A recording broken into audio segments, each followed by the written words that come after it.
Christmas Eve, 1895. Snow in the Blue Ridge Mountains. Beyond iron gates, a house opens its doors like a kingdom pretending to be a home. 250 rooms, 35 bedrooms, 65 fireplaces. Beautiful, yes. But here's what people miss. A mansion like this doesn't run on money. It runs on an invisible machine. Basement corridors, schedules, supplies arriving every day, fires fed like living animals, an entire workforce moving in silence so the illusion feels effortless. And that illusion had a price. Because the bigger Biltmore became, the more it demanded. Not once, every day. Tonight I'll show you the hidden system that kept this place alive, why it had to be built here in the mountains, and the exact moment the palace stopped being a symbol of power and became a trap. By the end, you won't see America's largest mansion as luxury. You'll see it as a warning. Let's begin. Before Biltmore was a house, it was a problem.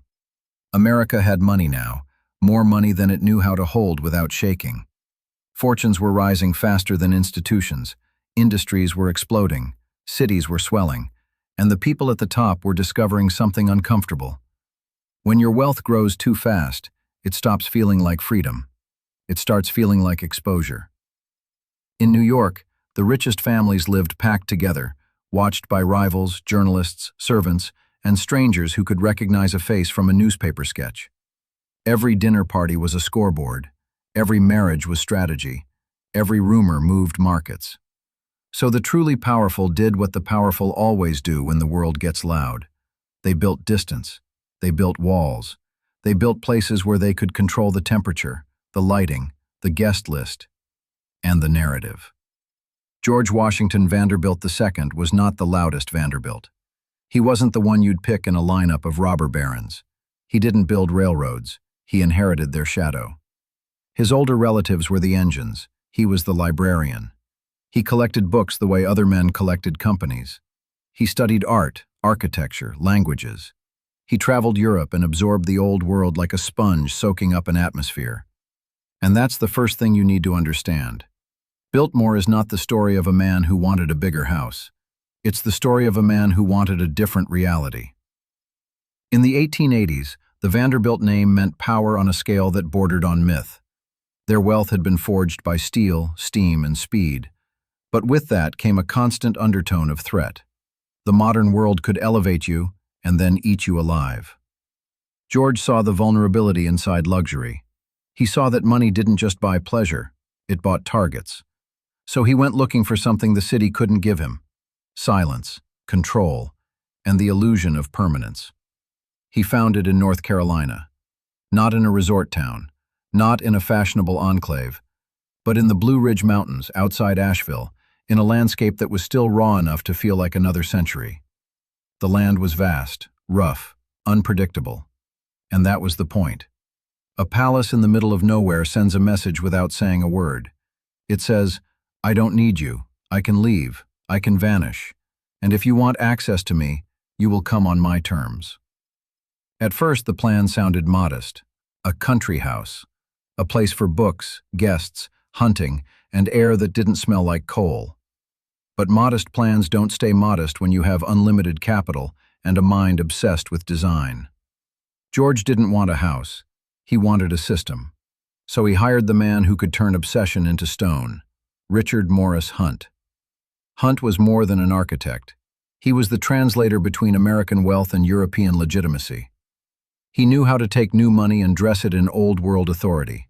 He knew what proportions whispered status, what materials implied lineage, what shapes signaled dominance. And he understood something psychological. If you build a chateau in America, you're not just building a home, you're building a claim. A claim that you belong to the same class as people who ruled for centuries. And Hunt designed Biltmore like a claim carved into a mountain, not a mansion, a chateau. French Renaissance inspiration, soaring roofs, carved stone, towers that look defensive even when they're decorative. The kind of silhouette that doesn't feel welcoming. It feels inevitable. But here's what the brochures don't tell you. A place like this doesn't appear, it is forced into existence.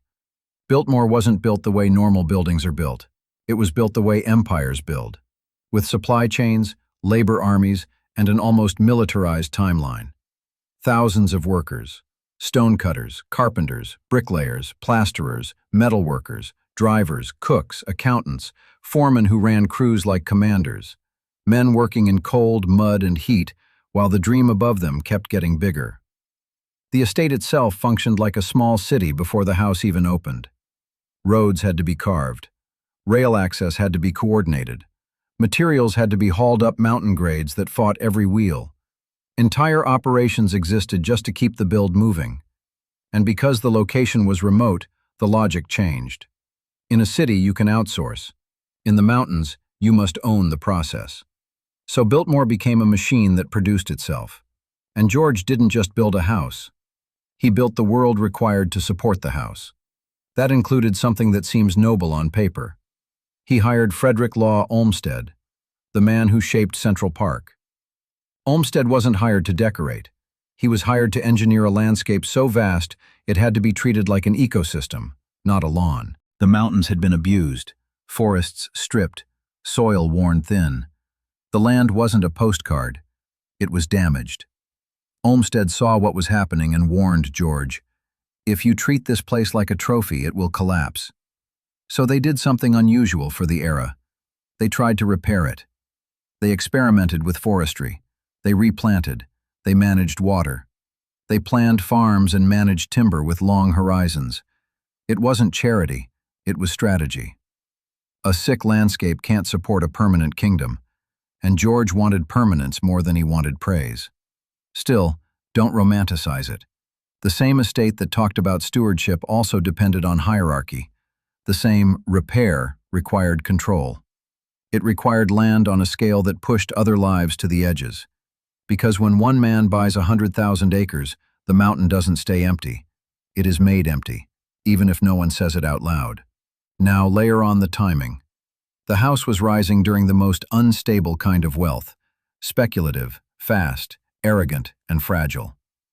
There were booms that felt unstoppable, and panics that hit like a trapdoor. One bad year could ruin a man, even a rich man, especially a rich man with a project that swallowed money like a furnace. Because Biltmore wasn't just expensive, it was continuous expense. Every carved stone implies hours. Every imported material implies logistics. Every just one more feature becomes a permanent cost. And as the years passed, the house became a question whispered in expensive rooms. Why is he building this? What is he trying to prove? And what happens if he can't finish it? Because there's a particular kind of humiliation that only exists at the top. Not being poor, being unfinished. An unfinished palace is a public confession that you reached too far. So George could not allow Biltmore to remain a project. It had to become real. It had to open. It had to function. And he chose the most symbolic moment possible. Christmas. Christmas Eve, 1895. But here's the twist. The opening of Biltmore wasn't the end of the story. It was the beginning of the darker truth. Because once the guests arrived, once the candles lit, once the music softened the corridors and the laughter filled the halls, you could finally see what Biltmore truly was. Not just beauty, not just wealth. A controlled environment designed to produce loyalty, status, and leverage. And to make one man feel safe inside a world that was becoming too modern to trust. In the next act, we go inside the machine. Not the ballrooms, not the galleries, the hidden corridors, the staff systems, the invisible city that made the chateau feel effortless. Because the real power of Biltmore was never the size. It was the control. The guests who arrived at Biltmore on Christmas Eve did not arrive into a house. They arrived into a performance. A house can be toured. A performance has to be timed. The moment their carriages turned up the drive, the estate was already working on them. The road didn't just lead to the entrance. It staged the reveal. Trees were placed like curtains. The slope controlled what you saw and when you saw it. The approach was designed to make the chateau feel like it had always been there, waiting, inevitable, older than the country around it. That illusion was the first act of control, because the truth was the opposite. Nothing about Biltmore was natural. Every comfort inside that stone shell depended on an invisible city of labor that never appeared in photographs. Upstairs was a world of velvet and carved wood and firelight. Downstairs was a world of heat, steam, noise, and repetition. And the line between those worlds was not metaphorical. It was architectural. Biltmore was built with two circulatory systems, one for the guests, one for the staff. If you were invited, you moved through galleries, halls, staircases meant to impress. You saw tapestries, chandeliers, portraits, vaulted ceilings. You were carried from beauty to beauty without ever seeing the seams. If you worked there, you moved through corridors that were narrow, sharp, functional, service stairs, back doors, hidden passageways that let meals appear at the right second and vanish at the right second, like magic. Except it wasn't magic. It was people. It was coordination. It was discipline. A house like this doesn't run on money. It runs on obedience. In the hours before the Christmas opening, the servants would have been moving like an army preparing for inspection. Every glass polished, every silver piece checked and rechecked, every plate warmed, every curtain adjusted, fires balanced so rooms felt alive but not hot, drafts blocked, floors swept in patterns that left no trace. And in a place this large, the smallest mistake multiplies. A late course becomes cold food becomes a cold table becomes a cold mood becomes a story told later in another drawing room, somewhere else, by someone with influence. So timing mattered. Not because the Vanderbilts were gentle, because the Vanderbilts were building a myth. And myths are fragile. Here is the uncomfortable truth about extreme luxury. It is never truly effortless. It only feels effortless to the person being served. Biltmore's kitchens alone were not a kitchen in the way you think of it. They were an industrial operation. Multiple rooms, storage, preparation, baking, butchery, pastry, scullery. A rhythm of knives, boiling water, trays, carts, and bodies moving past each other without colliding. Because collisions are noise, and noise is the enemy. The guests upstairs were supposed to hear music, laughter, soft footsteps, not the clatter that made it possible. That is why the walls were thick and the doors were heavy, and the service routes were planned like military logistics. Silence is engineered. So is warmth. So is light. People romanticize candlelight and fireplaces because it feels old and noble. But Biltmore was not an old-world castle.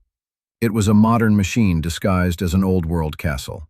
And that contradiction is where the darkness begins. Because the house pretended to be timeless, but it depended on systems that were cutting edge for the time. Electricity, plumbing, heating, refrigeration, elevators, call systems. Mechanical infrastructure that made the chateau behave like a living organism. When a guest pulled a bell, it wasn't just a bell, it was a command.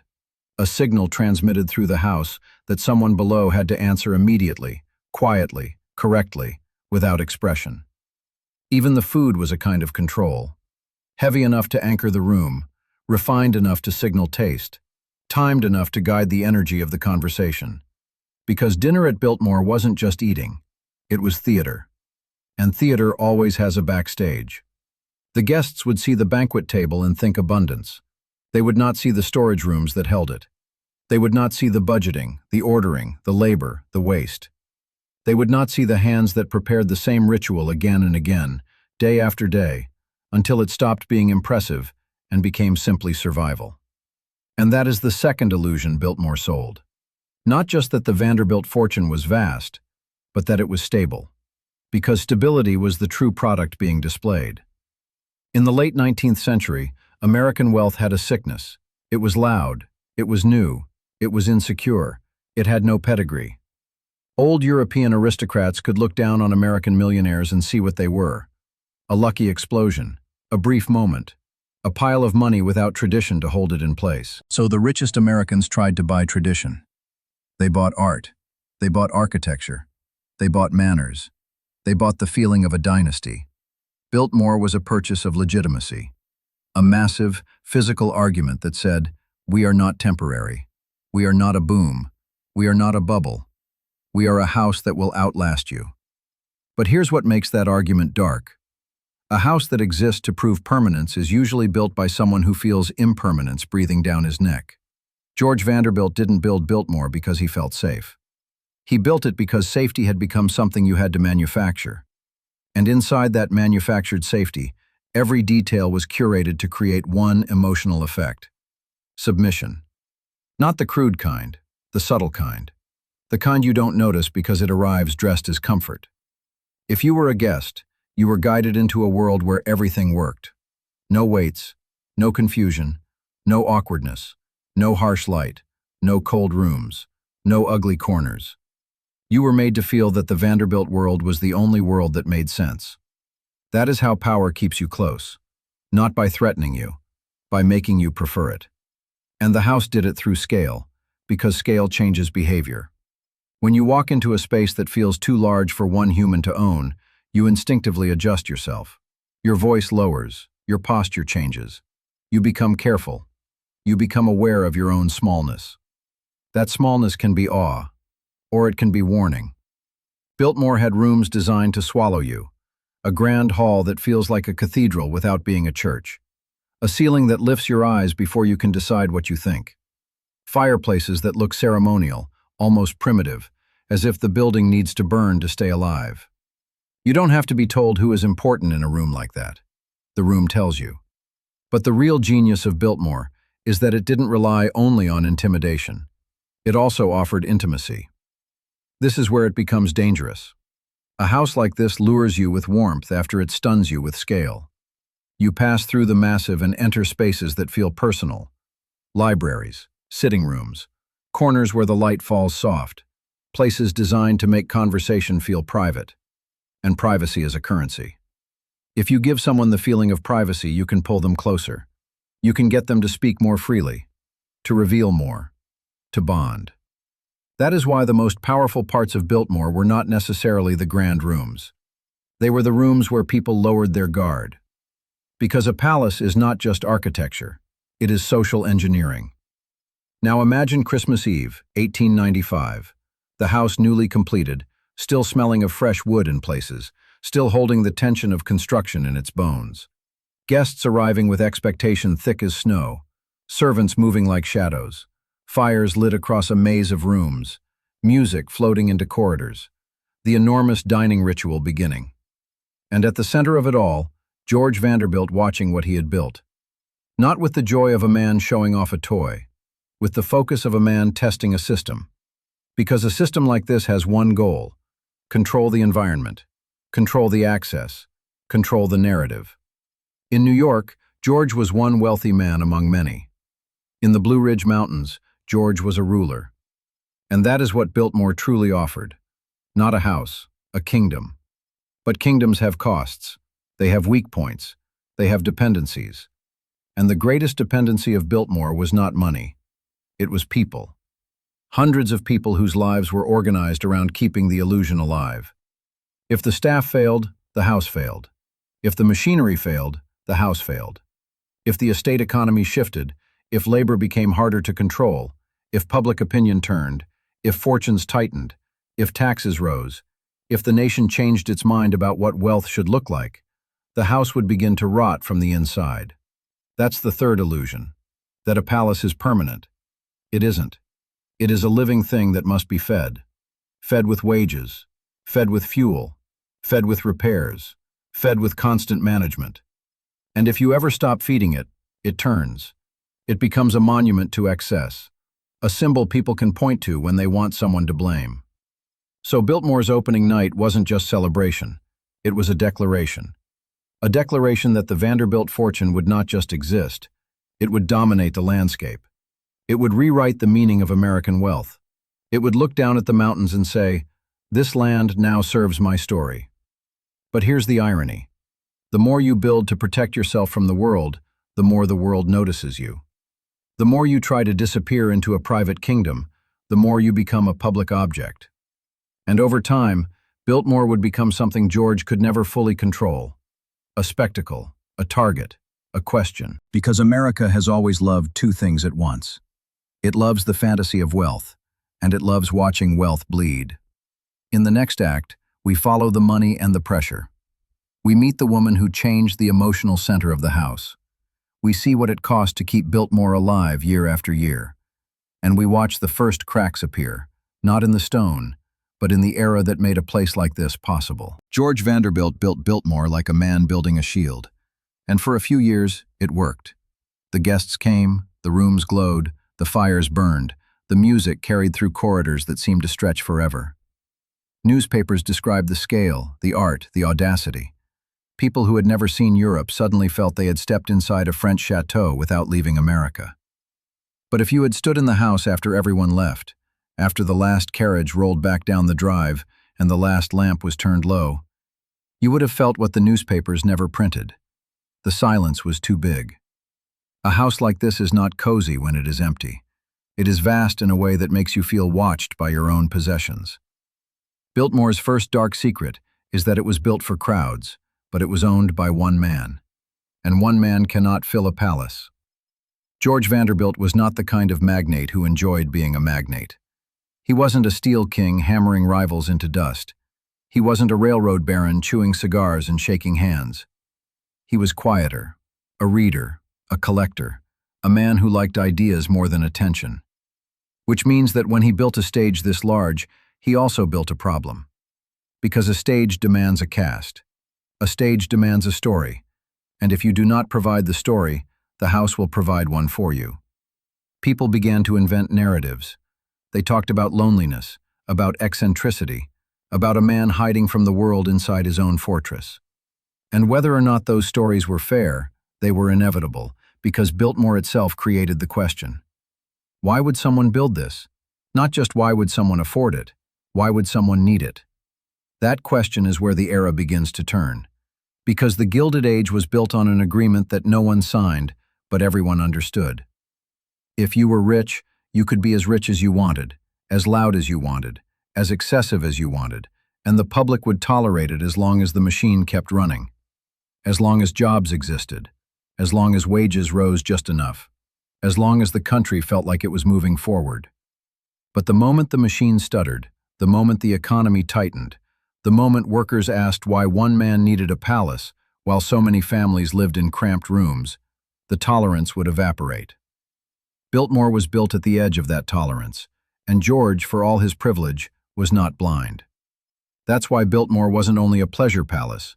It was also built as a system, a self-contained economy, a demonstration that this was not just indulgence but enterprise. Look at the estate and you see more than lawns and gardens. You see farms, dairies, forestry, a village of workers, roads and infrastructure. It was supposed to be productive, disciplined, efficient, almost moral. A kind of argument carved into the landscape. This is not waste, this is management, this is improvement, this is progress. But here's the problem with trying to make a palace moral. The palace is too loud. No matter how many farms you run, no matter how well you manage the forest, no matter how many workers you employ, the house still stands there like a giant question mark. And the bigger the question mark, the more the answer has to be perfect. George tried to make it perfect. He tried to make the estate not only beautiful, but exemplary. He wanted better livestock, better crops, better forestry practices. He wanted a model. Because the only way to justify excess is to package it as leadership. But leadership requires someone to run the human side of it. Someone to turn a house into a home. Someone who could handle the social machinery with ease. Someone who could make Biltmore feel less like a museum of wealth and more like a living organism. That person arrived later than people think. Because Biltmore did not begin as a family house. It began as a monument. And monuments are cold until someone gives them warmth. When George married Edith, the temperature of the story changed. Not because the house became smaller, because the house became readable. A single man in a palace feels suspicious. A couple feels normal. A child feels human. That is how perception works. The public is not offended by wealth as much as it is offended by distance. If you can make people feel your world has the same emotional structure as theirs, they will tolerate the scale. Edith understood this instinctively. She was not naive about power. She understood that social architecture matters as much as stone architecture. She understood that a house can intimidate, but it can also soothe. And if you want to keep a kingdom, you have to master both. Here's what you have to remember. George built Biltmore like a vault. Edith learned to operate it like a nation. That difference matters. Because a vault protects you from the world. A nation survives inside the world. The first changes were subtle, not the kind of changes tourists notice, the kind of changes staff notice, schedules that became routine, rooms that were used more consistently, small spaces that became personal instead of ceremonial. A house this large can swallow a person if it remains formal all the time. But if you create pockets of intimacy, you can live inside it without being consumed by it. Edith also brought something the Gilded Age desperately needed but rarely rewarded: practicality. Because the unspoken truth of the Vanderbilt fortune was that it was built in an era that was vanishing. Railroads were not eternal. Industrial dominance was not eternal. Public patience was not eternal. And no house, no matter how beautiful, can stand outside the era that funds it. George could afford Biltmore, but he could not guarantee the conditions that made Biltmore sensible. The United States was changing. The country that celebrated titans was starting to study them. Journalists were documenting the mechanics of monopoly. Politicians were asking sharper questions. Tax policy was shifting. People were beginning to argue that extreme wealth was not a personal triumph, but a public problem. This is where the darkness becomes structural. A mansion like Biltmore is not threatened first by fire or flood. It is threatened by legitimacy. Because as long as society believes your wealth is deserved, your palace is admired. The moment society begins to believe your wealth is extracted, your palace becomes evidence. Biltmore's stone walls could withstand weather. They could not withstand moral scrutiny. And moral scrutiny was rising. George died earlier than the house wanted him to. That sentence is not poetic, it's literal. Biltmore was built for a dynasty, but the dynasty clock ran out too quickly. When George died, he left behind the most expensive kind of inheritance, not just money. A structure that demands constant feeding, a structure that cannot be allowed to look abandoned, a structure that burns cash quietly, relentlessly, even when no one is there. Every roof needs repair, every pipe leaks eventually, every staff member needs wages, every acre needs management. A palace does not pause, a palace consumes. So when George disappeared, Edith inherited a question that every wealthy family eventually faces. Do you preserve the symbol, or do you preserve the fortune? Because you rarely get to do both. This is the point where a lot of people lie to themselves. They imagine that the richest families are always calm, always secure, always certain. They aren't. They are often trapped by the very things they built to prove they were free. A massive estate is not pure freedom. It is responsibility in stone. And responsibility can turn into a cage. Edith had options, but none of them were clean. She could sell, but who buys a house like this? Even other rich people hesitate, because buying it means inheriting the same hunger.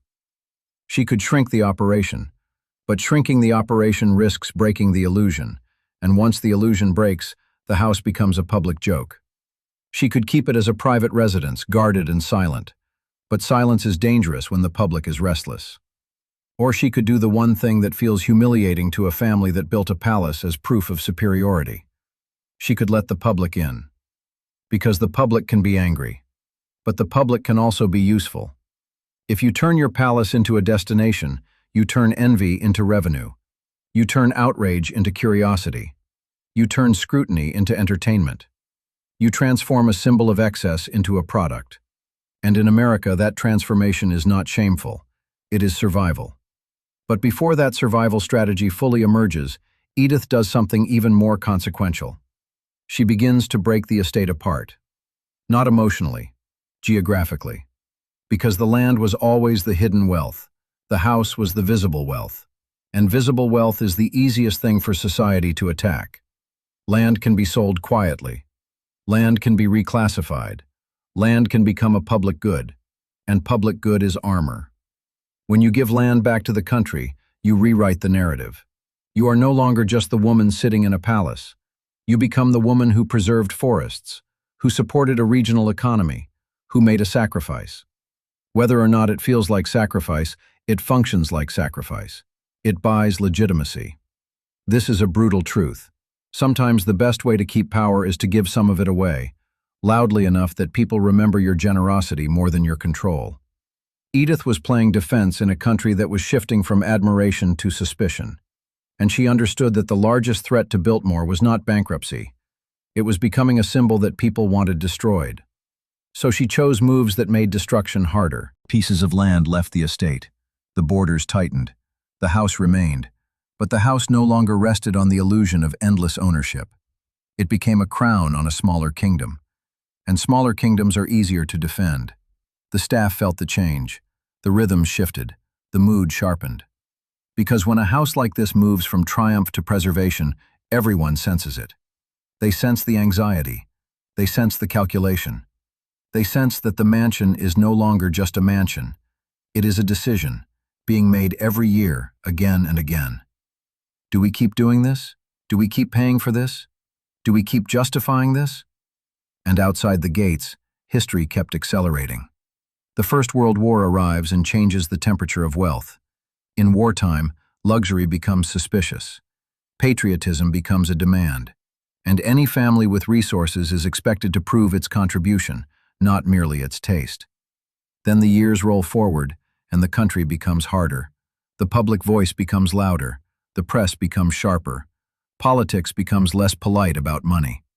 And the Gilded Age, which once felt like a permanent golden stairway upward, begins to feel like a story that ended. The house stands. The era that created it starts to dissolve. Here's the moment you need to feel. Biltmore was built to look older than time, but time caught it anyway. Edith could keep the house beautiful, but she could not keep the country frozen in 1895. So the question becomes unavoidable. What do you do with a palace when the world stops believing palaces make sense? In the next part, the house faces its most humiliating transformation. Not collapse, not destruction, something more American: rebranding. The moment Biltmore stops being a private kingdom and becomes a public spectacle, a place where ordinary people can walk through the Vanderbilt world and decide for themselves what it means. And that is when the house becomes truly dangerous. Because when you let the public inside your symbol, you lose control of what they feel.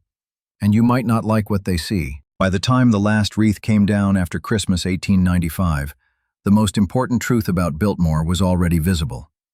It was not a house. It was a machine. A machine that converted money into beauty, and beauty into authority, and authority into a kind of silence that made the outside world feel smaller. But machines have one weakness: they never stop costing you. Every room you add becomes a room that must be heated. Every window becomes a surface that must be cleaned. Every garden becomes an argument with weather. Every servant you hire becomes a wage that must be paid whether you are happy, grieving, thriving, or sick. And George Vanderbilt was not a man built for endless upkeep. He loved books. He loved ideas. He loved the calm of long walks on land he controlled. But he also lived in an era where the price of grandeur was rising faster than the satisfaction it gave. At first, the solution looked simple. The Vanderbilt fortune was vast. The family name was a battering ram. The social world rewarded scale. And in those early years, Biltmore did what it was designed to do. It made guests arrive skeptical and leave softened. It made people who thought they understood wealth realize they had only seen the cheap version. It made ordinary life feel loud and small by comparison. But inside the machine, pressure built. Because Biltmore was not only expensive to build, it was expensive to keep alive. The staff numbers alone were a small town's worth of salaries. The fires never stopped. The roofs never stopped leaking somewhere. The gardens never stopped demanding attention. The roads through the estate never stopped washing out in storms. And beyond the gates, America was changing.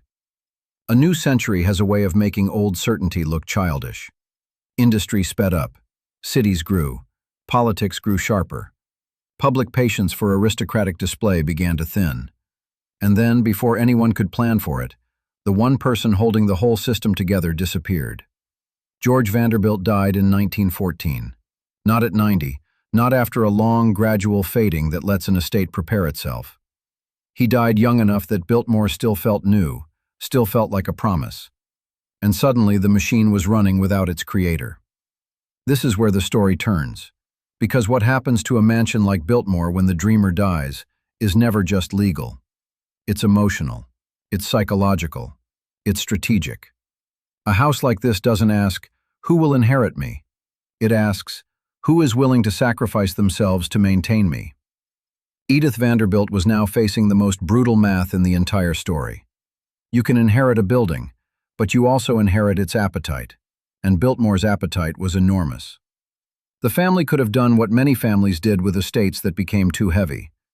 They could have locked the doors, cut the staff, and let the place slowly decay behind hedges. They could have sold it to another rich man. They could have broken it into pieces, parcels, assets, a liquidation disguised as practicality. But Edith did something more interesting. She treated Biltmore the way a strong operator treats an impossible business. She stopped thinking like a hostess. She started thinking like a steward. And that shift changed the fate of the land far beyond the house. Because the estate was not only the mansion, it was the forest, the mountain land, the long ridges and valleys that surrounded the house like an ocean of green. In George's time, that land had been used as more than scenery. It had been managed, studied, treated as an experiment in what responsible ownership could look like. That idea mattered. It mattered because it gave Edith something powerful in the darkest moment.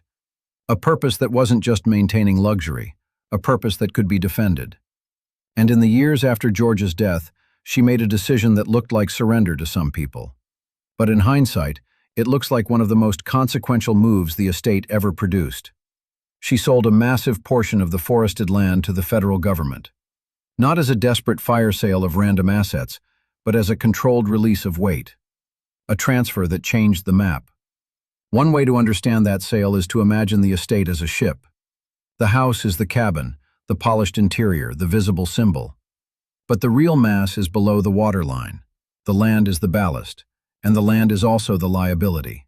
Taxes, maintenance, storm damage, roads, fences, fire risk, trespassing. A century earlier, large land could be held almost like an idea. But now, large land had to be paid for like an ongoing obligation. Edith's sale removed pressure from the system. It did something else too. It transformed part of the Vanderbilt private world into public ground.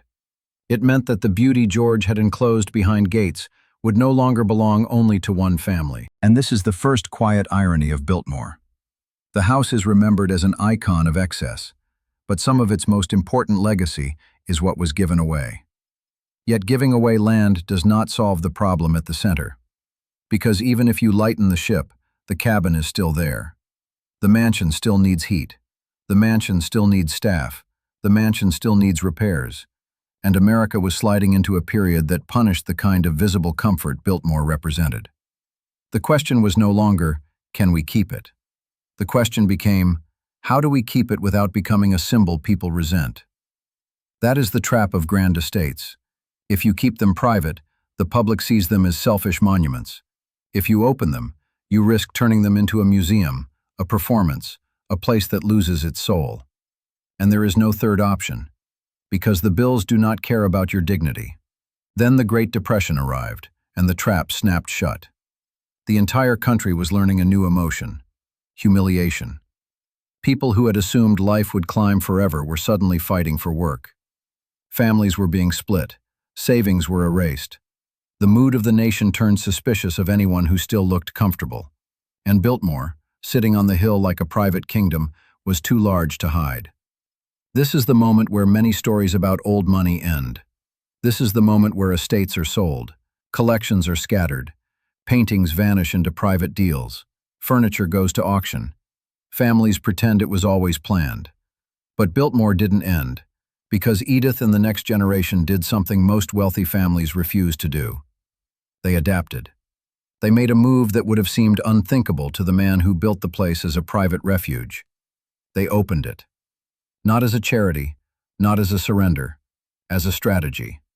Let people in, charge admission, convert awe into revenue, turn the thing that looked like an insult to public hardship into something the public could touch, something that could become part of a community's economy rather than a symbol of a family's separation from reality. This is where Biltmore becomes something new. It stops being only a mansion.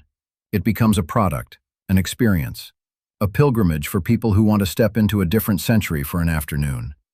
And the psychological genius of that shift is simple. If people can walk through the rooms, the resentment softens. Because resentment grows in the dark. It grows when something is visible but unreachable. Access changes the story. Access lets people say, I saw it. I stood there. I was allowed inside.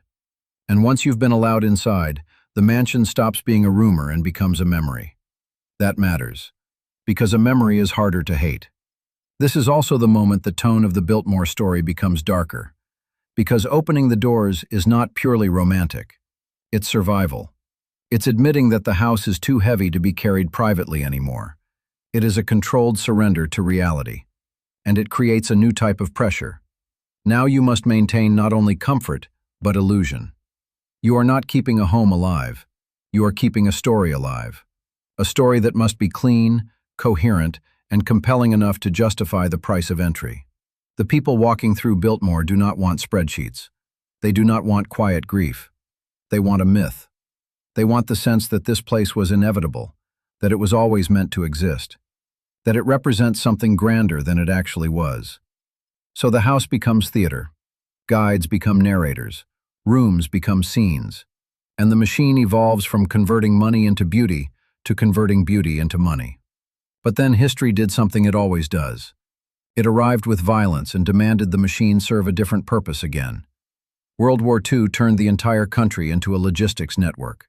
Resources moved, people moved, institutions moved. And even Biltmore, sitting in the mountains, became part of that movement. Art was moved for protection. Collections that could be destroyed by bombing had to be hidden. And suddenly, the mansion built as a private American chateau was doing something closer to what medieval castles once did. Preserving cultural treasure during chaos. A place of shelter. Not for people this time, but for objects that represented civilization. And this is where you see the true, recurring theme of Biltmore. It survives because it keeps finding a job. A house like this cannot survive on beauty alone. Beauty is not enough. Beauty is expensive. Beauty is fragile. Beauty is a target. To endure, the house must constantly justify itself. First, it justified itself as a private world where a family could live above the noise. Then it justified itself as a public attraction that fed the region's economy. Then it justified itself as a vault during wartime, a safe vessel for cultural objects. And each time, it changed without admitting it had changed. That is the second quiet irony. Biltmore is presented as timeless, but it has survived by transforming. And transformation always comes with a cost, because every change forces a new compromise. Opening to the public means losing certain kinds of privacy forever. Becoming a symbol means being judged forever. Becoming an economic engine means being dependent on trends, tourism, and perception. And perception is unstable. It can collapse faster than a roof. So here's the real question at the end of this act. If Biltmore survived the death of its founder, survived economic collapse, survived a war that reshaped the world, what is the true threat now? Because it isn't fire, it isn't weather, it isn't money, not exactly. The real threat is subtler. It's the slow shift in what people want. It's the moment when awe becomes normal, when excess becomes background noise, when the public stops seeing Biltmore as a wonder and starts seeing it as content, a photo opportunity, a checklist. That is how grand things die in the modern age, not with collapse, with indifference. And the family managing Biltmore understood that, which is why the next phase of this story is not about building, it's not even about survival, it's about reinvention. Because to keep a mansion alive in the age of constant distraction, you have to do more than preserve history. You have to make people feel something. You have to make them crave the place again. And that means the next act is where Biltmore stops being only a relic of old America and becomes a brand. A mansion like Biltmore only has two futures. It either becomes a private tomb, a beautiful thing that slowly rots behind locked doors, or it becomes a public stage. And a stage has rules. Because once you let people in, you are no longer maintaining a home. You are maintaining desire. You are maintaining wonder. You are maintaining the feeling that this place is worth the trip, worth the ticket, worth the drive through the mountains, worth the time. That is the part most people don't understand. They think preservation is about paint, stone, and furniture. Preservation is mostly psychology. You have to keep the story alive. Not the true story, The usable story. The story that makes someone stand in a hallway, look up, and feel small in a way they enjoy. And the people who kept Biltmore alive understood something brutal. If you cannot be untouchable, be unforgettable. That is how the mansion becomes a brand, and the brand is built on one repeating trick. You take something too large to feel real, and you make it feel personal. You don't say, "Here is a monument to wealth." You say, "Come inside and feel what it was like." You don't sell architecture. You sell time travel. You sell atmosphere. You sell the fantasy that for an hour you can borrow someone else's scale. And the easiest way to sell atmosphere is not with facts. It's with seasons. Because seasons reset attention. Seasons make people return. Seasons let you sell the same rooms again and again while making the visitor believe it is different. In winter, it becomes a Christmas world. Not because Christmas is historically accurate in some pure form, but because Christmas is emotionally efficient. Lights soften everything. Evergreens make stone look warmer. Music makes silence feel intentional instead of empty. And once you connect Biltmore to a holiday, you've done something powerful. You've turned a static building into a ritual, a place people revisit the way they revisit a song. This is the shift from preservation to production, and it's the shift that keeps the mansion alive. But every brand needs an engine, a way to take attention and convert it into money without making the customer feel used. So Biltmore doesn't just sell tickets, it sells a whole world. It sells the approach, the drive through the estate, the long road that builds anticipation like a slow drumbeat. It sells the sense that you are leaving ordinary America and entering a private kingdom. It sells the idea that there is always more behind the next tree line. And then it does something even smarter. It makes sure you don't leave quickly. Because the only thing better than a visitor is a visitor who stays. So the estate becomes a loop, a place with multiple stops. A place where the mansion is the crown but not the only jewel. Gardens, paths, a village, shops, food, wine. An entire ecosystem built on keeping you inside the boundary long enough that spending stops feeling like spending and starts feeling like participation. And here's the darker truth. Once a house becomes an ecosystem, it stops being a house. It becomes a business that wears history like a suit. A business that must constantly look elegant while doing very modern, very aggressive math behind the scenes. How many visitors can we handle without damaging the rooms? How do we route bodies through narrow halls without destroying the illusion of quiet grandeur? How do we keep the experience premium while increasing volume? How do we protect the most valuable objects while still showing enough to justify the ticket? How do we keep people from feeling like they're in a museum while operating like a museum? This is where the mansion becomes something almost theatrical, a place where the visitor thinks they are seeing reality, but they are mostly seeing a curated version of reality. Because the truth is messy. The truth is maintenance schedules. The truth is climate control. The truth is pest management. The truth is staff corridors and back staircases and locked doors. The truth is that behind every perfect room is an invisible system working overtime to keep the spell intact. And the spell is what people come for. They don't come for structural engineering, they come for awe. So the estate learns to manufacture awe on command. And it learns another lesson, one that almost feels cynical. Awe fades fast. The first time you see a room like that, it shocks you. The second time, it impresses you. The third time, you start noticing the details you missed. The fourth time, you need a new reason to return. That is why the brand must expand. That is why the estate must constantly add new layers of experience without breaking the illusion of timelessness. This is how Biltmore survives the modern era, not by being the biggest, by being the most revisitable. And at the center of that strategy is a single conversion. You turn the mansion from a one-time spectacle into an ongoing relationship. Membership, annual passes, seasonal events, exclusive tours, special access, a sense of belonging. Because belonging is the most profitable emotion. Belonging makes people defend you. Belonging makes people bring friends. Belonging makes people return year after year like it's part of their identity. And if you think that sounds strange for a mansion built as a private refuge, that's the point. The mansion was never designed to be democratic. But survival forces democracy of a certain kind, not the democracy of ownership, the democracy of access. Pay, and you may enter. Pay, and you may feel close to what you can never possess. That is the deal. And deals like that work because they exploit a very human hunger. People don't only want to see wealth, they want to touch the edges of it. They want to feel what it would be like to live inside a world where time and space are different. They want to stand in a library and imagine what their life would be if they had that silence, that comfort, that scale. And the mansion gives them a clean version of that dream. Clean because the brand can't afford to show you what the dream cost. Because the cost is the part that ruins the fantasy. The cost is labor. The cost is hierarchy. The cost is thousands of hours of work that were never called art. The cost is people who kept fires burning, floors polished, linens clean, meals timed, roads repaired.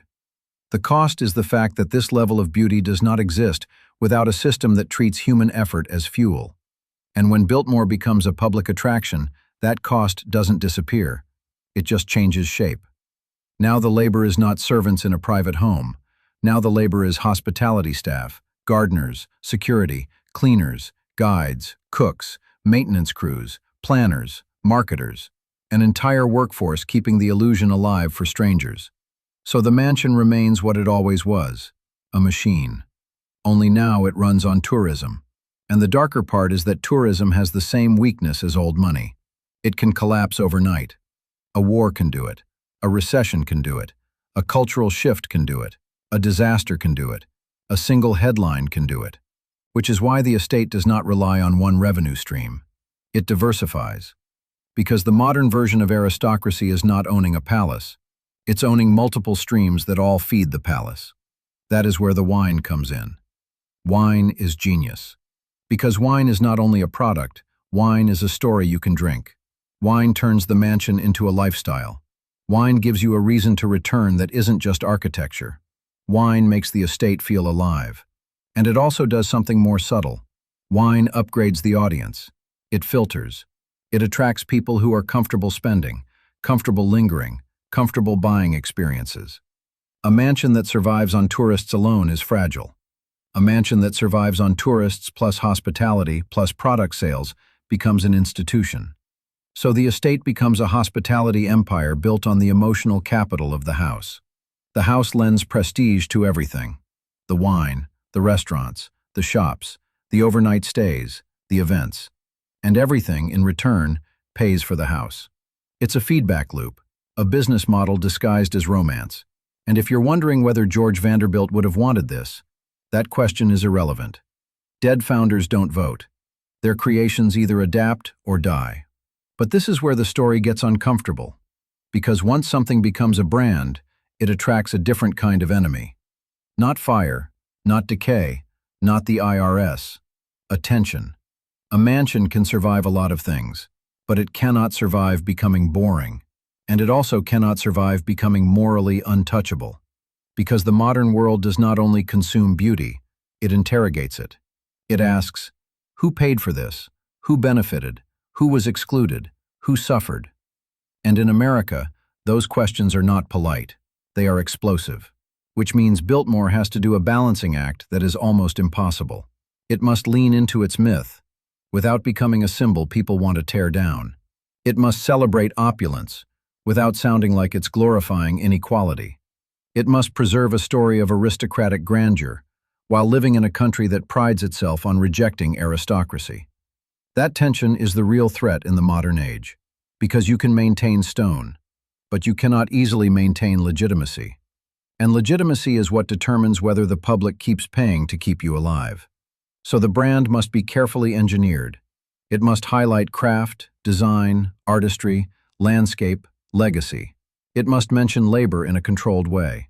It must acknowledge hardship without allowing hardship to dominate the visitor's emotional experience. Because the visitor came to feel wonder, not guilt. And the moment the mansion becomes a guilt machine, the business model breaks. This is why the tours often feel like they glide past certain edges. This is why the story is told in a way that protects the mood. This is why there is always a safe path back to beauty. But safe stories have a weakness too. They leave people hungry for what's missing. And in the age of the internet, people don't just accept the official narrative. They dig, they argue, they polarize, They turn everything into a battlefield. So the mansion is now fighting on two fronts. It must keep the fantasy alive for the people who want escapism, and it must keep credibility with the people who want truth. That is a dangerous game, because if you lean too far into fantasy, you get accused of propaganda. If you lean too far into truth, you destroy the product you sell. And if you try to do both, you risk sounding dishonest to everyone. This is where Biltmore becomes more than a place. It becomes a mirror of how America wants to remember wealth, as beauty, as craft, as romance, as tradition, but also as power, as exclusion, as a system. And that mirror creates tension inside the story itself. Because the house is enchanting. And the house is also an artifact of a world where only a tiny number of people got to live with that scale. Biltmore survived by turning itself into a public wonder. But public wonders invite public judgment. And that judgment eventually finds the cracks. Not in the stone, in the narrative, and in the family. Because the moment you are no longer a private home, your personal life becomes part of the product. Your decisions become public. Your conflicts become a spectacle.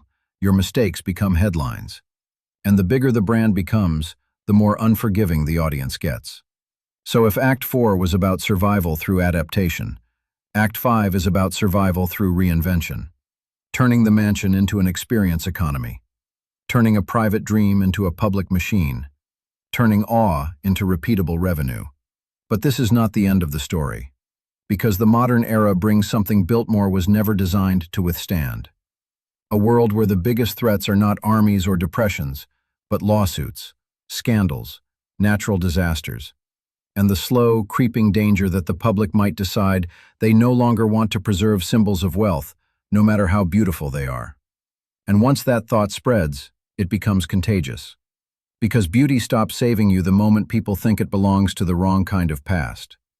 So now the question is simple. What happens when the machine that sells wonders starts producing resentment instead? That is where the story gets truly dark. Because the mansion can survive almost anything, except becoming a target. And in the next act, we're going to step into the moments when Biltmore's image cracks. When the public story doesn't hold. When the estate faces pressures that feel less like history and more like a modern siege. Not with cannons. With courts, storms, and the brutal speed of public opinion. Here's the part nobody wants to imagine. A mansion like Biltmore does not die dramatically. It dies quietly. Not with flames. With paperwork. With weather. With a slow tightening of the world around it, until the estate feels less like a kingdom and more like a liability. Because the modern era doesn't attack you with cannons. It attacks you with rules, insurance requirements, safety codes, labor costs, environmental limits, accessibility mandates, security risks, public scrutiny. And the most dangerous part is that none of these pressures feel like enemies when they arrive. They feel reasonable. Of course a public place needs exits. Of course it needs railings. Of course it needs cameras. Of course it needs trained staff. Of course it needs climate control. Of course it needs to be safe. And every single one of those things chips away at the original spell. Because the spell was built for a world where the owner could say no. No to intrusion. No to questions. No to accountability. A private mansion is a dictatorship of taste. A public mansion is a negotiation. And negotiations are ugly. So the estate is forced to fight a war of constant compromise. How do you keep the rooms historic while installing modern systems that keep people alive? How do you preserve a 100-year-old atmosphere while wiring the place like a modern facility? How do you control crowds without letting them feel controlled? How do you keep guests safe without turning the experience into a security checkpoint? How do you keep the story elegant when the reality is industrial? Because the reality is industrial. Every morning before the first visitor arrives, the estate is already running. Maintenance crews checking doors that have been opened and closed thousands of times. HVAC systems humming so quietly you don't notice they exist. Security teams scanning for the one person who doesn't want to admire the house, but wants to steal from it. Garden staff working before sunrise because the illusion of effortless beauty requires relentless effort. Food deliveries, waste removal, repairs, inspections, schedules, logs, everything timed, everything tracked, everything measured. The public sees a castle, the staff sees a machine, and machines break. That's where the story turns darker, because now the mansion faces threats that care nothing about romance. A storm doesn't care about your heritage, a flood doesn't care about your brand, a deep freeze doesn't care about your antiques, and Biltmore sits in a landscape that can be gentle and brutal in the same breath. The mountains are beautiful, but mountains also mean water. Water that can rise fast, water that can cut roads, water that can flood basements, water that can rot foundations, water that can force a decision you don't want to make. Do we close the gates? Do we cancel events? Do we refund tickets? Do we risk it and hope the weather behaves? The economics are merciless. Closing costs money. Staying open can cost more if something goes wrong. And every time the estate chooses, it reveals what it truly is now. Not a home, a business with historic walls. That creates another kind of siege, public opinion. Because the modern visitor is not the same as the old guest. The old guest arrived invited. The modern visitor arrives entitled. Not because they are rude, but because they paid. Payment changes psychology. When you pay, you feel you deserve. You deserve access. You deserve comfort. You deserve explanations. You deserve accommodations. You deserve a certain level of service. And if you don't get it, you complain. And complaints today are not whispered to a manager. They are broadcast. One video, one post, one thread, one headline. And suddenly the estate isn't a dream, it's a controversy. This is the part that would have horrified the original world. Because the old system relied on distance. Distance kept the myth clean. Distance protected the family. Distance made power feel natural. But a public attraction has no distance. It is constantly being watched, constantly being reviewed, constantly being judged. And the judgment isn't only about beauty, it's about morality. People start asking uncomfortable questions. Who built this? Who cleaned it? Who cooked for it? Who suffered to maintain it? What does this mansion represent? Is it a cultural treasure or a monument to inequality? Is it inspiring or insulting? Is it history or propaganda? And those questions can become contagious. Because once the mood shifts, the same hallway that once inspired awe starts inspiring resentment. The same gold that once felt elegant starts feeling obscene. The same scale that once felt grand starts feeling aggressive. And the estate has to keep the mood from shifting. Because mood is revenue. Mood is legitimacy. Mood is survival. That's why the storytelling becomes so careful. You emphasize craftsmanship. You emphasize artistry. You emphasize landscape. You emphasize preservation. You emphasize the idea that this place belongs to everyone now, because everyone can visit. And in a sense, that's true. But it is also a convenient truth. Because access is not ownership, and access doesn't erase what the mansion originally meant. It just changes how the meaning is packaged. This is why the estate becomes obsessed with controlling the experience. The visitor should feel wonder, not anger. The visitor should feel transported, not preached at. The visitor should feel like they've touched history, not like they've been forced into a political argument. So the estate walks a tightrope. It has to acknowledge reality without letting reality poison the product. And that tightrope gets thinner when money gets tighter. Because the estate is expensive in a way that never stops. Roofs don't care that you had a bad year. Stone doesn't care that ticket sales dropped. Gardens don't care that the economy is shaky. A mansion is not like a normal business where you can reduce costs and wait it out. A mansion punishes you for neglect. Neglect is visible. Neglect spreads. Neglect becomes decay. And decay becomes irreversible. So the estate must keep spending even when revenue falls. Which means it must keep finding ways to pull money out of the world without looking desperate. That's the real pressure. How do you raise prices without pushing people away? How do you scale up without losing prestige? How do you monetize more without turning the place into a theme park? How do you sell without looking like you're selling? This is where the siege becomes psychological, because the estate is constantly tempted to betray itself.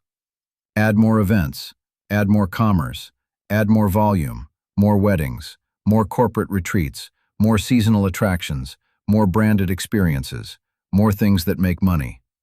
And every time you add something, you risk cheapening the atmosphere. And atmosphere is the one asset you cannot replace. Once it's gone, it's gone. That's why behind the scenes the estate becomes a place of constant argument. Not always loud argument, but permanent tension. The tension between preservation and profit, between authenticity and access, between quiet grandeur and mass tourism, between history and entertainment. Every decision is a trade, and the trades get uglier when something unpredictable hits.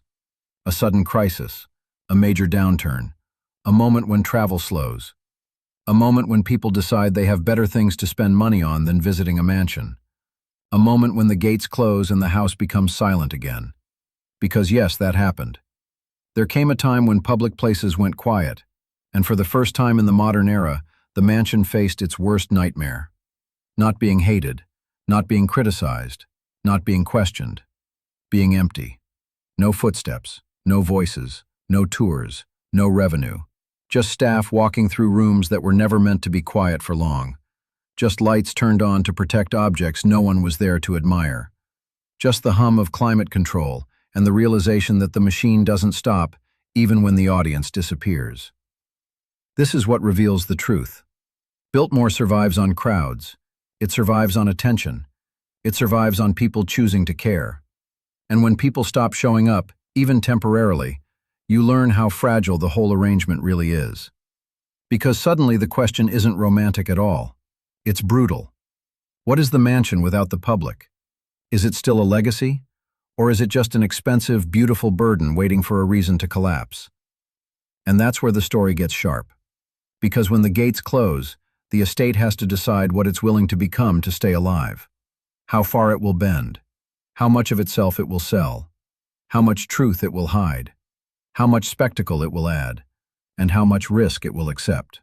In the next act, we go into the moment the spell is tested. When the house that sells wonder is forced to live without it. And you'll see something unsettling.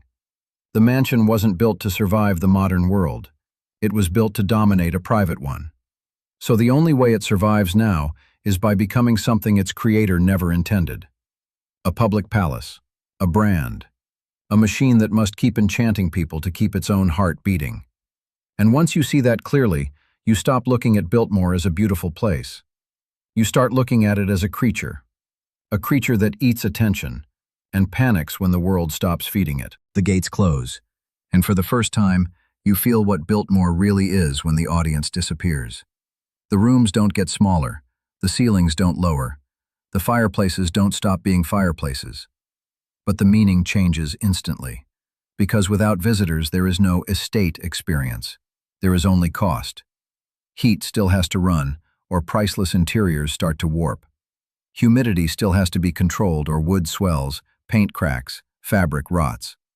Security still has to patrol because emptiness attracts the wrong kind of person. Gardens still grow because nature doesn't pause for your cash flow. And the staff, the people who keep the illusion alive, are suddenly trapped in a cruel paradox. They are essential, and they are expensive. So the estate has to do what every business does when revenue collapses. Cut, reduce, delay, postpone. And those words are dangerous in a place like this. Because postponing maintenance isn't like postponing a marketing campaign. A delayed repair becomes a larger repair. A larger repair becomes structural, and structural becomes existential. This is the moment where the mansion stops feeling like a monument and starts feeling like a patient on life support. You can't turn it off. You can only decide how long you can keep paying to keep it alive. And that brings us to the uncomfortable truth that the brochures never say out loud. Biltmore is not preserved because society owes it preservation. It is preserved because it found a way to sell itself. The public thinks they are paying to see history. They are paying to keep history from collapsing. And that might sound noble until you ask the next question. Why does this place need to be kept alive at all? Because here's the thing about America's largest mansion. It wasn't built to be a shared cultural treasure. It was built as a private victory lap. It was built to prove that one family could manufacture a European aristocracy on American soil. It was built to signal that there were people who lived above the rules that governed everyone else. The scale wasn't accidental. The excess wasn't accidental.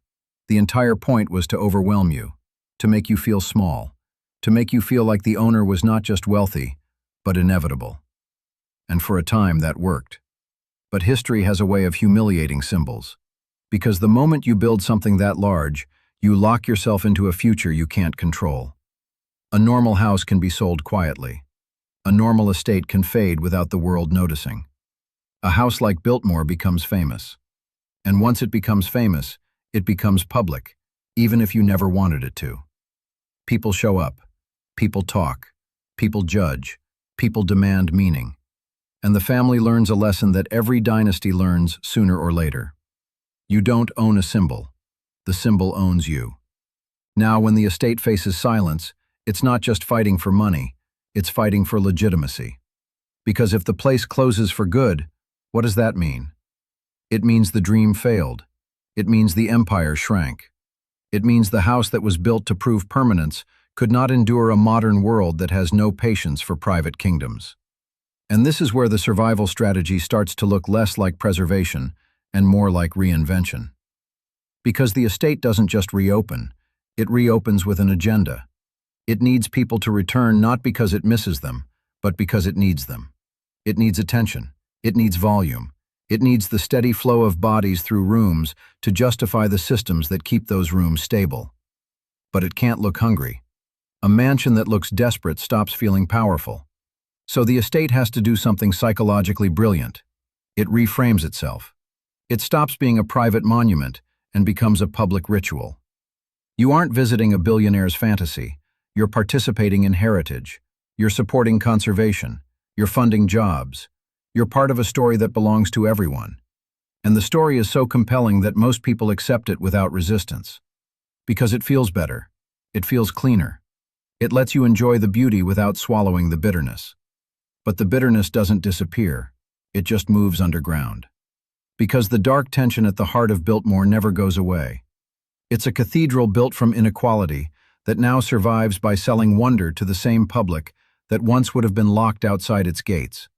That contradiction is the engine, and it forces the estate into a permanent balancing act. It must be exclusive enough to feel special, but accessible enough to feel for everyone. It must be historic enough to feel authentic, but modern enough to feel comfortable. It must be grand enough to impress, but not so grand that it triggers disgust. And that last part matters more than people admit, because public mood is fragile. When people feel optimistic, they tolerate grandeur. When people feel squeezed, grandeur becomes offensive. So the estate becomes obsessed with atmosphere, not just the atmosphere inside the rooms, the atmosphere around the brand, the messaging, the tone, the language. Everything has to soften the edges. You notice how tours emphasize craftsmanship over conquest, how they talk about architecture as if it emerged from pure creativity rather than cash, how they focus on gardens, not labor, how they show you beauty, not the machinery behind it. Because once you start seeing the machinery, the spell cracks. And the spell is the product. That leads to the next uncomfortable reality. The estate has to keep adding revenue streams that do not feel like revenue streams. It can't survive on tickets alone, not forever. So it expands. It becomes a place where people don't just visit, they celebrate, they escape, they spend. And they feel justified spending because it's not just consumption, it's a experience. That word is the modern miracle. Experience means you can monetize without admitting you're monetizing. An experience can be expensive and still feel tasteful. It can be commercial and still feel sacred. And Biltmore becomes an expert at that. Because the moment you accept that this place is a business, everything makes sense. The events, the seasonal transformations, the carefully staged routes that funnel you from awe to gift shop without you feeling manipulated. The controlled pace, the curated pauses. The way the story is told in a way that makes you feel included, but not too included. And underneath all that is a brutal discipline. This estate has to stay relevant. And relevance is not guaranteed. A mansion is not automatically interesting just because it is large. If the story stops gripping people, the crowds thin. If the crowds thin, the finances tighten. If the finances tighten, the maintenance slips. If the maintenance slips, the product deteriorates. And once deterioration becomes visible, you enter the death spiral. So the estate becomes addicted to one thing: narrative. Not history. Narrative. History is messy and invites debate. Narrative is clean and invites emotion. Narrative is what keeps people coming back. The dark story, the romance, the tragedy, the secrets, the behind-the-scenes machinery hinted at but never fully exposed. Because full exposure would force the audience to pick a side, and the estate cannot afford the audience to pick a side. It needs everyone. The people who come for beauty, the people who come for nostalgia, the people who come for status, the people who come to feel close to wealth without admitting they want that. The people who come because it's a safe way to touch power, a safe way to walk through a world that is not yours, and for an hour, pretend you belong. That's the real value. Not the chandeliers, not the furniture, not the fireplaces. The permission to step into a different class. And if you think that's just a harmless fantasy, look at what happens when the world becomes unstable. People don't run toward minimalism. They run toward symbols, toward tradition, toward structures that look permanent, toward places that imply continuity. A mansion like Biltmore becomes a psychological refuge, not because it is kind, because it is solid, because it implies that something survived. And humans crave that when the world feels unstable. Which means Biltmore has a strange advantage. The more chaotic the modern world gets, the more valuable the illusion of permanence becomes. That's the irony. The estate was born from excess, but it survives on reassurance, and reassurance sells. Now we're ready for the next turn, because there is one part of the Biltmore story that changes the entire moral temperature of the place. It forces you to stop asking how this mansion was built, and start asking what it has been used for since. Because some buildings are just shells, and some buildings become instruments. In the next act, we go into what happens when an estate like this intersects with crisis, politics, and the need for control. Not the romantic version, the operational version. The version where a mansion becomes more than a tourist dream. It becomes leverage. It becomes protection. It becomes a stage where decisions can be made away from the public eye. And once you see that, you'll understand why places like this never truly go away. They evolve. They change owners. They change stories. But the function stays eerily consistent. A mansion is a machine for shaping perception. And perception is power. Biltmore looks like a dream because an army made it feel effortless. When you walk through the grand rooms, you see height, light, and luxury that seems natural, almost inevitable. But the real story is the opposite. Nothing about this place was natural. Every comfort upstairs depended on invisible pressure below. A house this large does not run on money alone. It runs on systems. It runs on rules that turn human beings into moving parts. There were doors you were never meant to notice. Corridors built so staff could cross the house without crossing your path. Staircases tucked behind paneling. Service passages that let meals appear as if they materialized from the air. If the rooms above were theater, the basement was the stage machinery. Loud, hot, relentless, and always one mistake away from ruining the illusion. Think about what it takes to serve a dinner that feels calm. The silver must be polished without a streak. The linen must be pressed without a crease. The food must arrive at the right temperature, at the right second, in the right order, with the right posture, and the right silence. Not silence like peace, silence like discipline. In houses like this, the bell system was not a convenience, it was command. A ring from one room could pull a person out of the basement like a hook in the spine. You did not ask why. You did not finish what you were doing. You moved. Because upstairs, comfort is fragile. It has to be protected from reality. A guest should never see sweat, never see urgency, never see a tray wobble, never hear a door slam, never catch the smell of boiled laundry, never glimpse the fatigue in a maid's eyes when she has been on her feet since before dawn. That is the dark part of a mansion like Biltmore. It is not ghosts. It is design. It is architecture used to separate the served from the servants so completely that the served can forget the servants exist. The Vanderbilt world depended on that forgetting. If you were a guest in the library, the fire was always ready. The chair was always placed at the right angle. The air felt warm but not heavy. The room smelled faintly of wood and leather, not smoke. And if you lifted your eyes, you saw art, books, carved ceilings, and the illusion that this level of comfort simply belongs to some people. But comfort does not belong to anyone. It is borrowed from someone else's labor. And the deeper you go into the house, the more obvious the truth becomes. Down below, the work was constant. Cooking, cleaning, scrubbing, hauling, repairing, ironing, carrying water, carrying wood, carrying trays, carrying luggage, carrying the weight of the entire illusion. Biltmore was built as a private palace, but it operated like a small city. A city with strict class lines. A city where your role determined which corridors you were allowed to use, which doors you were allowed to touch, which rooms you were allowed to enter, and how invisible you were expected to be while doing it. Because in the Gilded Age, the sharpest form of power was not loudness. It was the ability to be served without thinking about serving. If you want to understand why Biltmore feels like a separate universe, don't start with the banquet hall. Start with the routines. Start with the morning. In a place like this, someone is awake while the house still feels asleep. Fires prepared, ash removed, floors swept, lamps cleaned, surfaces wiped until they stop reflecting fingerprints and start reflecting status. There is a rhythm to it, and once you miss a beat, the whole day starts to show seams. And seams are dangerous, because a mansion is not simply large, it is sensitive. One delayed breakfast means a guest walks into a room before it has been reset. One squeaky hinge means someone becomes aware of the machinery. One wrong scent in a bouquet means the air announces itself when it is supposed to disappear. One wrinkle in a tablecloth becomes proof that you are being served, and the point of this world is to make service feel like nature. That is why everything becomes ritual. Not because ritual is elegant, but because ritual prevents chaos.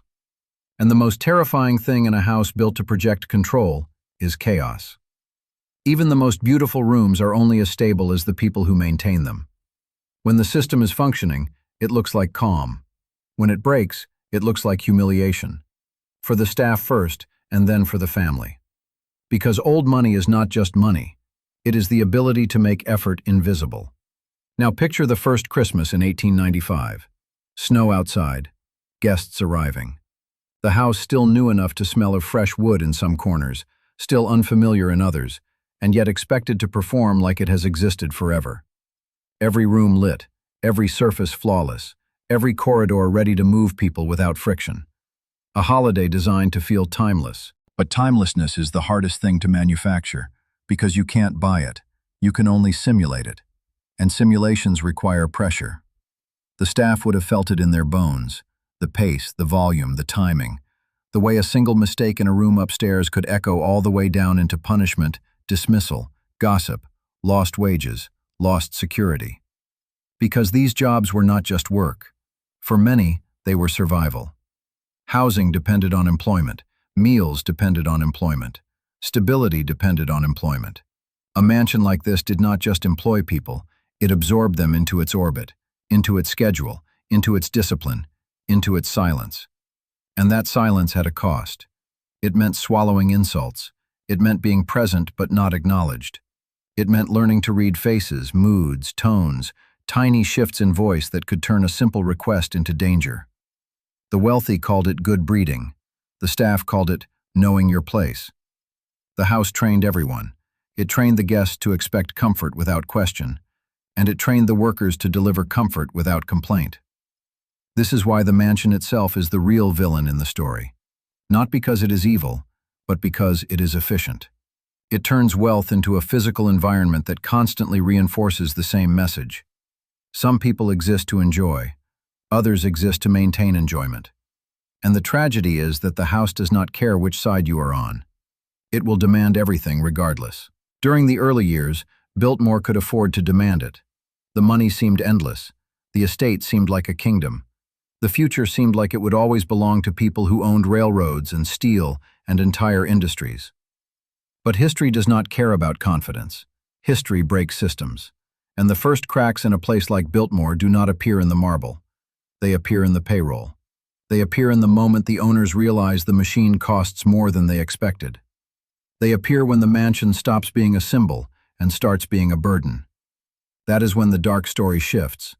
Because in the beginning, the mansion is a weapon. Later, it becomes a trap. A house like this is built to last forever, But the fortune that built it is not guaranteed to last forever. Staff costs rise. Maintenance costs rise. Heating a palace becomes its own form of warfare.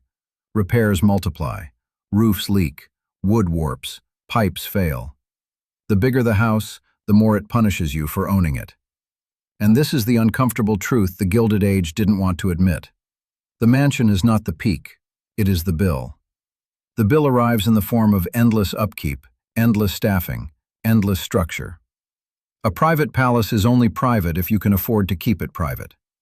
Once you cannot, you have only two options. You shrink, or you open the gates.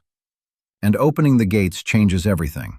Because the moment people begin to tour your home, your status shifts. You are no longer someone who owns a palace that exists for you.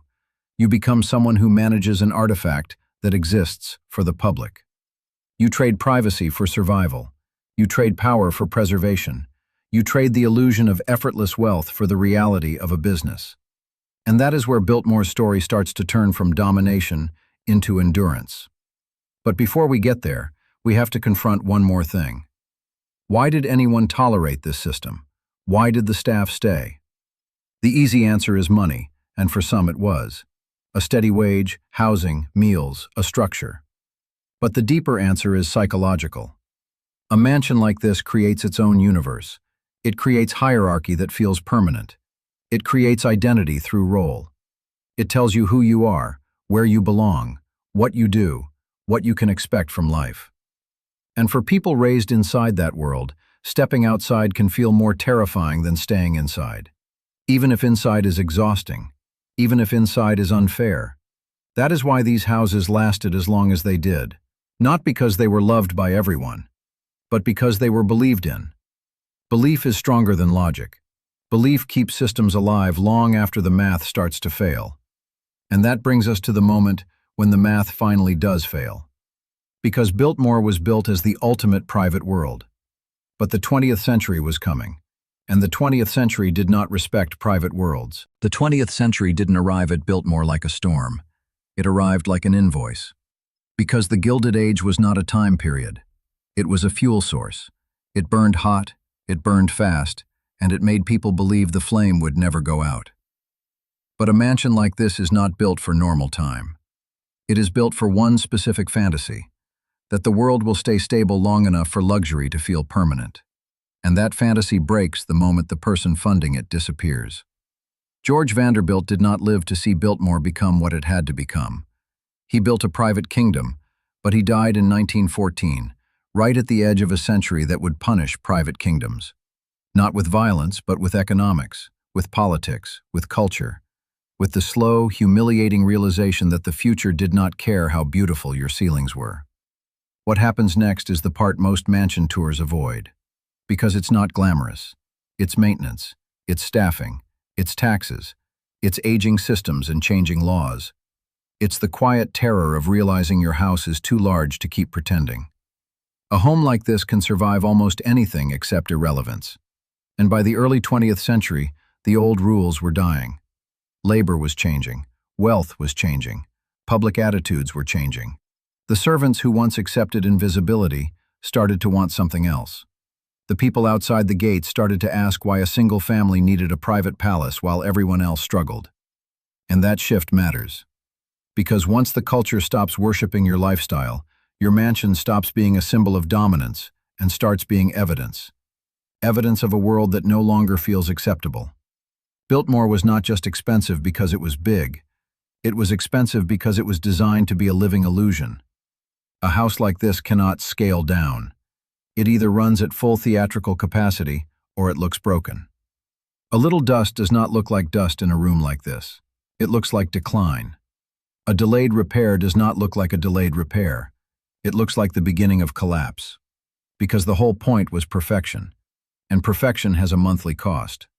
So the question becomes brutal and simple. Do you keep spending to preserve the illusion of permanence, or do you admit that permanence was never real? For a while you keep spending, because pride is expensive, and because once you have lived inside a world that runs for you, stepping out of that world feels like failure. The mansion becomes your identity. Not as a building, but as proof that you are still part of a class that the 20th century is trying to erase. But the 20th century is relentless. War changes everything, not because bombs fall on your estate, but because war changes what people tolerate. It changes what governments demand. It changes what labor expects. It changes how money moves. It changes what is considered obscene. And then the next wave hits.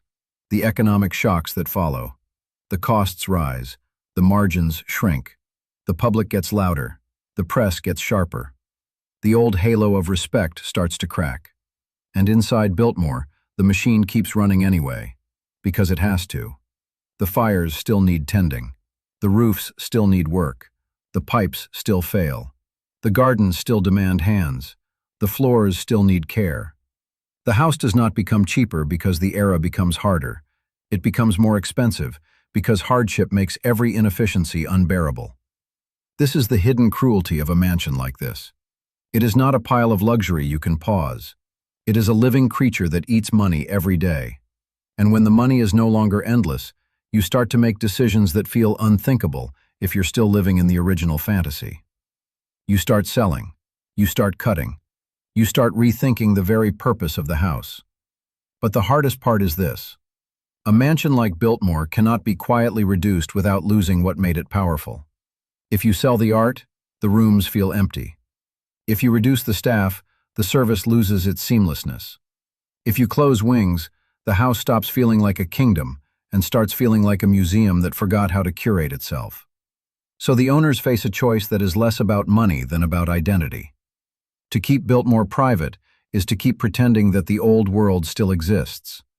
To open it is to admit the old world is over, and opening it is not a noble act at first. It's survival. It is transforming the thing that once symbolized dominance into a product that must now justify itself to strangers. Because the public does not owe you reverence. The public pays, or it does not. And that is a humiliation the Gilded Age mindset was not designed to handle. This is where the mansion becomes something else. Not a home. A machine for turning history into revenue. A machine for turning privacy into tickets. A machine for turning old power into controlled access. And you need to understand how psychologically violent that transformation is. Because it is not simply opening the house. It is allowing people to walk through rooms that were designed to make them feel small and saying, in effect, we need you now. We need you to keep the lights on. We need you to pay admission to witness what used to be private. We need you to look at our world so our world can survive. That is not romance. That is reversal. And once the reversal happens, the house changes shape in your mind. It stops being your private world and becomes everyone's symbol. Not of wealth, but of a vanished economy. Not of success, but of a system. Because the public doesn't just come to admire, they come to judge, even if they don't say it out loud. They walk through the banquet hall and think about the size of the table. They look at the servant corridors and imagine the footsteps. They see the luxury upstairs and the labor below, and feel the split in the architecture like a moral argument. And that changes the energy. Suddenly the house is no longer an unquestioned throne. It is a question. What kind of society produces this? What kind of society needs this? What kind of society tolerates this? That is why mansion stories can never truly be just architecture. Because architecture is ideology in stone. Biltmore tells you what the Vanderbilts believed about themselves and about the world. It tells you what they believed about comfort, about class, about labor, about permanence. And now that belief is exposed, because the house is public. But here is the twist. Public does not mean powerless. In some ways, opening the gates creates a new form of power. Not the old kind where you dominate by owning. A new kind where you dominate by controlling the narrative. Because once the public enters, you get to decide what they see. You get to decide what they hear. You get to decide what you emphasize and what you omit. You can turn a private machine into a public myth. You can frame the story as beauty, tradition, craftsmanship, romance. You can soften the labor. You can aestheticize the inequality. You can make it feel like a fairy tale rather than a factory. And if you do it well enough, the visitors leave inspired, not disturbed. They leave thinking about chandeliers, not about exhaustion. They leave thinking about views, not about discipline. This is how the mansion survives. It becomes a brand. It becomes the kind of place where people come to taste an era without having to live the cruelty of it. They get the fantasy. Someone else handles the machinery. Because that's what the estate becomes. A business that sells the feeling of privilege. A business that sells the experience of stepping into a world where the air is controlled and the floors shine and the rooms feel eternal. And in doing so, Biltmore solves the 20th century problem in the most ironic way possible. It survives by becoming what it once pretended not to be. A performance. A carefully managed experience. A curated illusion. Only now, the audience pays for the privilege of watching it. But if you think that means the dark story ends, it doesn't. Because once Biltmore becomes a public machine, it has to do something the private mansion never had to do. It has to justify itself every year. And that creates pressure. New pressure. Commercial pressure. Pressure to keep people coming back. Pressure to keep the story alive. Pressure to keep the brand fresh without breaking the authenticity. And that pressure begins to reshape the place in subtle ways. It changes what gets preserved and what gets adapted. It changes what rooms become sacred and what rooms become useful. It changes what history means, because history becomes part of the product. So the mansion enters its final form, not as a private palace, not as a ruin, but as a living museum that must behave like a modern company while pretending to remain timeless. That is the paradox Biltmore lives inside, and it is the reason the dark story doesn't belong only to the Vanderbilts. It belongs to everyone who walks through the doors, because the moment you buy a ticket, you become part of the machine. You are no longer just an observer of history. You are the fuel that keeps it running. So the question is not simply how Biltmore was built or how it survived. The question is why it still works. Why people still pay to enter a world built to separate them. Why a mansion designed to project dominance can become something millions of people feel attached to. Because that tells us something about human nature, and about what we secretly miss when we walk through those rooms. That is where this story goes next. The last lie Biltmore told was the one people still repeat today. They say it survived because it was built well, because it was beautiful, because it was historic. No, it survived because it learned to become something else. A mansion like this is not a house. It is a living expense. It eats fuel, repairs, staff hours, replacements, insurance, security, restoration, and constant attention. The bigger it is, the more it consumes. And the cruel part is that it never finishes consuming. A palace doesn't age, it decays. Every year something fails. A roof line, a pipe hidden behind stone, a window frame that warps, a foundation settling in silence. You don't notice it until the bill arrives. So here's the question that decides whether a mansion becomes a legend or becomes a ruin. When the money stops being effortless, what happens?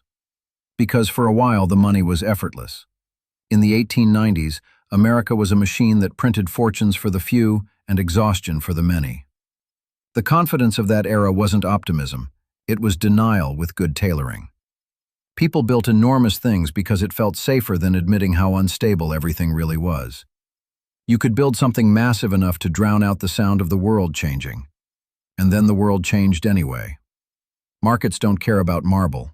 They don't care about libraries. They don't care about a dining room that could make royalty feel small.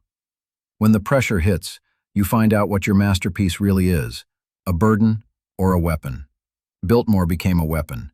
Not in the glamorous way, in the practical way. The only way it could. It stopped being a private dream and became a public product. That transition is where the dark story becomes obvious, if you're honest enough to look at it. Because a palace built to prove permanence had to learn the most humiliating lesson of all. It could not stay private. Think about what that means. The entire point of building a mansion like this was to separate yourself from the crowd, to rise above them, to create distance so complete that ordinary life couldn't reach you. But survival demanded the opposite. To keep the lights on, the gates had to open, and once the gates open, the house changes forever. At first, it's subtle. You begin to calculate rooms in a new way, not as spaces you live in, but as assets you can monetize. How many visitors can move through a hallway without damaging the floor? How much does it cost to keep humidity stable in a room full of wood, paper, canvas, and fabric? How do you protect a library from breath, fingerprints, flash, heat, and time? How do you keep a house alive when it's no longer a home? The mansion becomes an operation, a schedule, a workflow, a system of protection and performance. And here's the part people don't like to admit. Once a house becomes a museum, it starts to die in a different way. The building survives, yes. The atmosphere survives, yes. The story survives, yes. But the life it was built for is gone. The chairs are no longer sat in. They are displayed. The rooms are no longer used. They are staged. The staff no longer serve a family. They serve an institution. You can preserve objects. You cannot preserve the original purpose.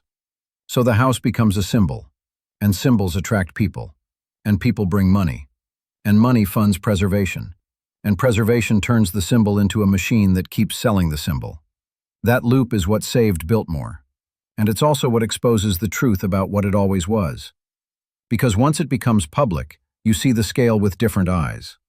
You stop thinking, how impressive, and you start thinking, how expensive, how demanding, how fragile.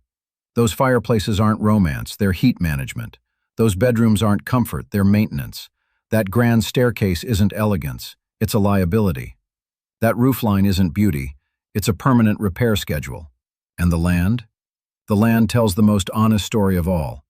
Because empires shrink, they always do. A private kingdom starts with the fantasy of endless space, endless control, endless distance from consequence. But the world doesn't freeze to preserve your fantasy. Taxes happen, costs happen, family situations happen, politics happens, markets happen, time happens. So the kingdom gets cut down. A little at a time, the estate becomes less of what it was and more of what it can still afford to be.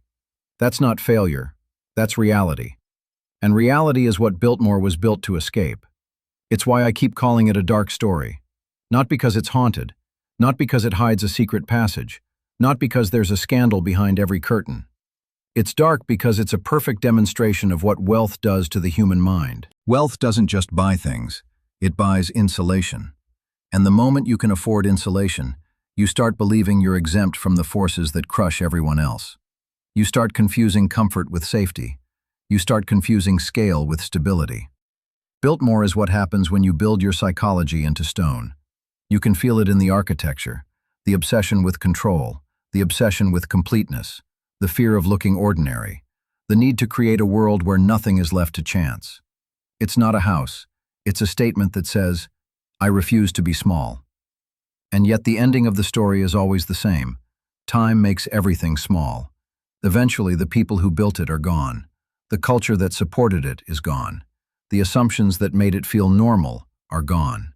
And what remains is this, a beautiful structure that needs constant rescue from decay. So ask yourself, when you watch people walking through those rooms today, staring at portraits and tapestries and chandeliers, what are they really looking at? They're not looking at a home. They're looking at evidence. Evidence of an era when a private citizen could build something that looked like a monarchy. Evidence of how quickly money can harden into arrogance. Evidence of how architecture can become propaganda, not for a nation, but for a family. Evidence that the American idea of freedom always had a shadow. Freedom for some required labor and limitation for others. And if you're paying attention, you'll notice something else.